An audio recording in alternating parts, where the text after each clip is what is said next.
And we're back now with Lee Miringoff, the director of the Marist Institute for Public Opinion, which really did some great job polling this election. And, you know, some folks thought that you guys might have been off base, but you weren't off base. It turned out just fine, and we were really pleased. We were doing the battleground states with NBC and the Wall Street Journal, and we were just thrilled to be a part of that partnership and to have it come out the way it did.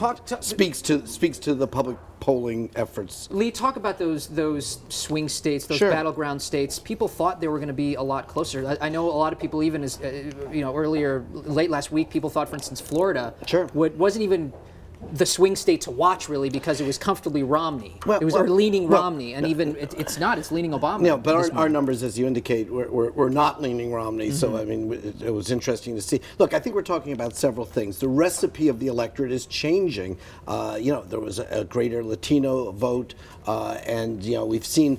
Look, Barack Obama didn't get in the battleground states what he got 4 years ago. They were all closer, so he wasn't as strong in his re-election effort as he was as candidate Obama 4 years ago. But the recipe of the electorate, the ingredients had shifted a little bit. So in some states, he, in a sense, outperformed what he would have in an '08 electorate, particularly among Latino voters. And that was a major problem, not only in Florida, but in other states as well. Even in North Carolina, it didn't tip the state for Obama, but it made it much closer than it would have been. So when you do polling and you're seeing the country change demographically, how do you adjust for that? I mean, how do you do the sampling correctly? Because sampling is really tricky statistically. Oh, absolutely. Yeah. And I think a lot of the whole controversy about public polls had to do with the sampling and the party spread and other things. You know, we don't go looking for different groups. We're sort of throwing the net out wide, and if you're trying, based on probabilities, you get the wave of whatever is out there if the polling is good. If you're using cell phones, if you're using live interviewers as opposed to robocalls, which can't use cell phones.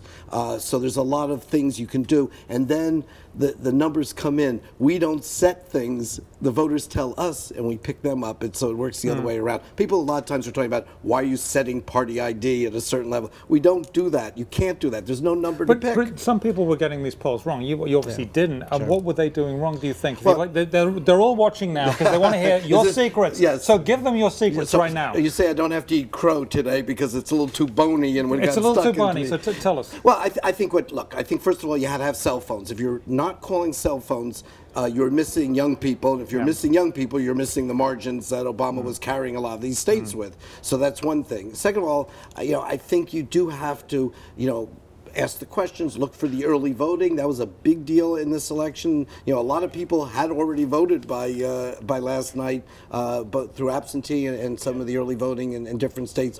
That you had to sort of discern from the interview process, and that was a little tricky because, you know, some people had voted, some people had just gotten their absentees, thought they'd voted, they hadn't necessarily cast and sent the ballot, and it wasn't necessarily already counted and tabulated at that point. So there was some incongruities. You know, I think some of it was being driven by kind of like the instant need for the punditry community to sort of, you know, call it early, and some of these things do take a while to gel. And I think even some degree, even Hurricane Sandy, I think had an impact, but it doesn't happen the next day. It's like the debates.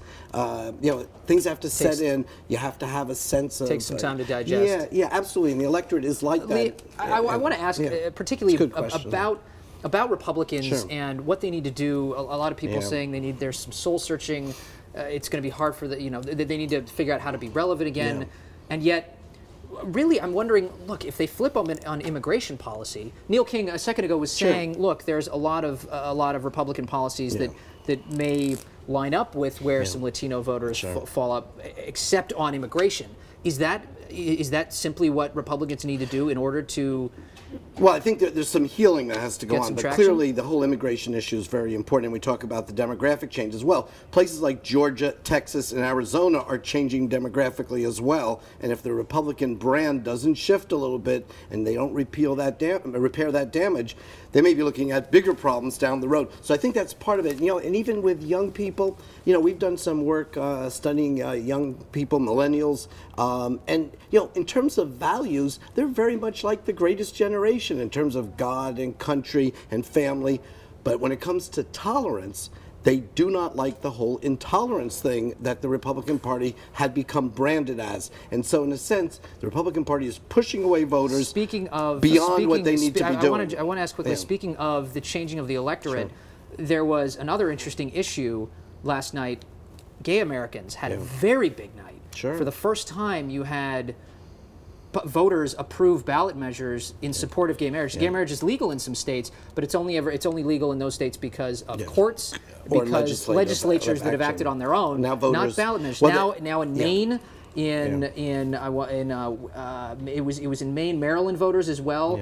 Minnesota voters turned back a ballot to define marriage as a man and a woman. What's happened? Is it just younger voters are becoming a larger... You know, if the election 4 years ago was about hope and change, I think a lot of what this had to do was the economy, for sure, but also a sense of tolerance and intolerance and those kind of values. And I think people felt that, look, the Republican primary process that Mitt Romney had to go through really pulled his whole campaign beyond the middle, way over to the right, and to recover, he then had to undo previous positions. That created all kinds of other problems. So I think that's part of what this is all about. It seems from the outside, you look at the Republican Party, there's two Republican parties. On the one hand, there's sort of the religious right, and then you've got this sort of the libertarian, fiscal conservative, and yet it's all lumped together. And yet, where does a fiscal conservative who is sort of liberally social go?